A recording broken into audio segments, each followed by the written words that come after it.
have no idea. Is it ever going to, yeah. Where's it going to happen? I don't know. Is it ever going to happen? Here it is. By faith, yeah. By faith. You know, is it really going to happen? I don't know. But I don't care. I'm excited about it. You know, I'm moving in that direction.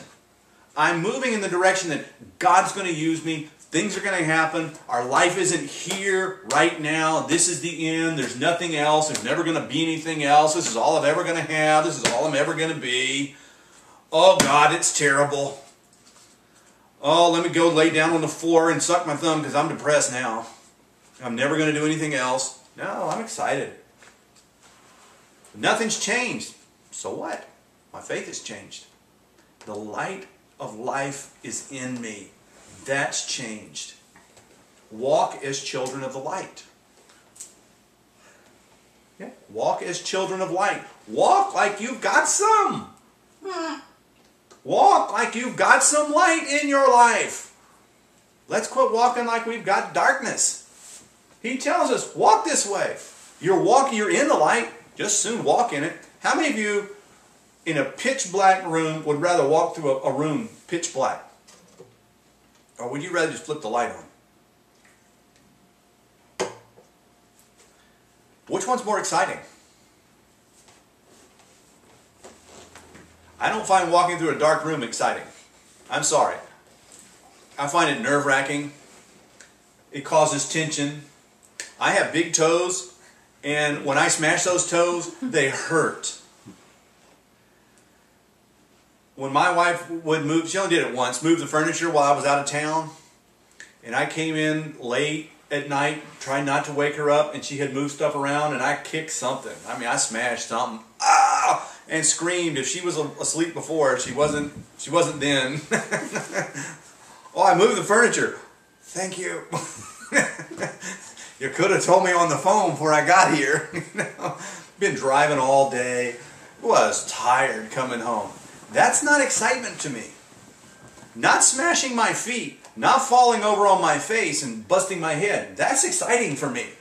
Not falling down spiritually is exciting for me. That I can walk through a bad situation. That I can walk through the Egyptians because I have a pillar of fire in front of me. That I know where to go to miss all the obstacles. That's exciting. That God will just direct my life and turn my life and go over here and go over there. That's exciting. I like to walk in the light, not the darkness. Ephesians 5:11, and have no fellowship with the unfruitful works of darkness, but rather reprove them. Come against them. What's yours say? 5:11. Ephesians 5:11. Take no part in and have no fellowship with the fruitless deeds and enterprises of darkness. But rather let your lives be so in contrast so as to expose and reprove and convict them. Yep. Be in such a contrast to the darkness that you expose, reprove and convict them. Thank you. I'm thinking reprove is to go against, is to correct, to counter, to challenge the darkness, to challenge the works of the darkness. That's what our lives should do. Have no fellowship with unfruitful works of darkness. We wouldn't do that. How many of you want to do that? Okay. Here we go. Have no... I'm going to Jerry phrase this now. Have no fellowship with depression. The unfruitful works of depression. Have no fellowship with the unfruitful works of fear. Have no fellowship with the unfruitful works of torment. Have no fellowship with the unfruitful works of bitterness, of strife, of envy, of jealousy, of lust. Did I say bitterness? Mm-hmm. Said torment? I got 2 more fingers. You get the point. I came up too short, but I know there's probably 2 more out there. There's things that we know are unfruitful works. They don't produce anything but darkness. They don't produce anything that I can live off of, I can eat, that's good for my life. Have no fellowship with those. Don't even sit and chat with it. Don't even sit and contemplate. Oh, I could just sit here and feel sorry for myself. Yeah, I'm going to get through this in a little while. day or two, a week or so, maybe next month.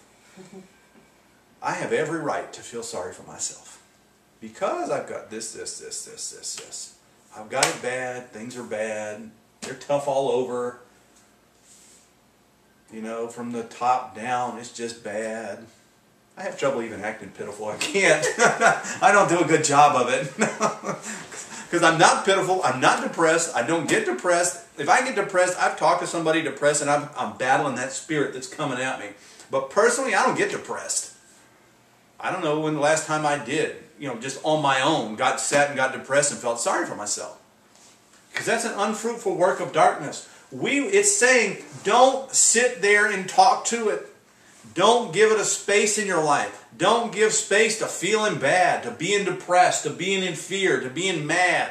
Don't give it any space. Yeah, but you gave it space. When you come up with your excuse, you give it space. Walk in the light. The light gives the darkness no space. You're either in darkness or you're in light. You can't be in both. Is it possible to be in darkness and light at the same time? Is it possible to be in salt water and fresh water at the same time? No, it's either one or the other. It's always one or the other. Is it possible to have an apple tree and an orange tree at the same time, producing the same thing? No, it's either an apple tree or an orange tree. It's one or the other. But when we sit and come up with excuses why we have the right to feel this way, we're having fellowship with the darkness. We're having fellowship with unfruitful works. He says, don't even have fellowship with them. Rather, reprove them. Challenge them. Challenge the devil. Challenge that feeling. I'm not going to live this way. I'm not going to have these thoughts. I'm going to walk in the light as He is in the light. If you walk in the light as Jesus is in the light, how often did Jesus get depressed and feel sorry for Himself? Scripturally, how often did it happen? It didn't. I don't find it. I mean, I'm not a biblical scholar, but I'm a biblical simpleton. You know, I like the third grade version. But as far as I'm concerned, he never got depressed.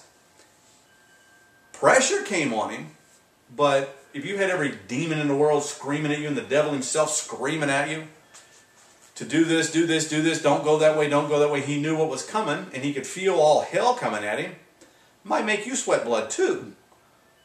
But that doesn't mean I know he never gave in to fear because he never got off the cross. He went there and he stayed there.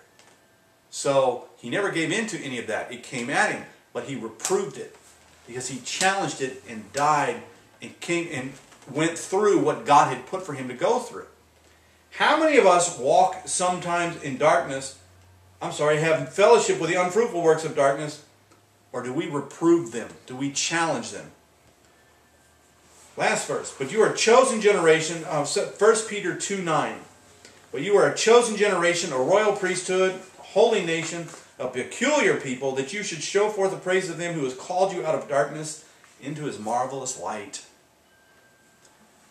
That's all the things we are. Why do we get depressed? I'm a chosen generation. Let's see. From this verse, I'm chosen, royal, holy, peculiar. And I should show forth the praise of Him that called me out of darkness into light. How many of you are chosen, royal, holy, and peculiar? Why get depressed? Why get in fear? Well, God can't work my life out. He called me out of darkness into light. And then Isaiah 60 says, Arise, shine, for your light has come, and the glory of the Lord is risen upon you. The glory of God is risen in my life. How? He shined His light there. He shined light into my life that I can be different. I don't have to walk the way I used to. I can become radicalized. Does that mean I'm going to blow somebody up? No. That means I'm going to get somebody healed. That means I'm going to go out and share Jesus. I'm going to live Jesus. I'm going to live the love of God, and the peace of God, and the joy of God. And I'm going to share what I have with other people. That's called radicalized Christianity. We need a whole bunch of them. A whole bunch of radicalized Christians that all they want to do is share the love of God. and would lay their lives on the line to share that love. That's radicalized. But where does that all start? Let there be light. I had one last verse. I just left it on my page. I don't even know why. I just said, I'm just going to leave it here and read it at the end. For with thee is a fountain of life. In thy light shall we see light. He puts me in his light, and then I can see the light of God. That's right. Once I'm in his light, I can see his light. I can see the light around me. Once you get in his light, then you can see all the possibilities. You can see all the things that you can be, that you can do, what can happen.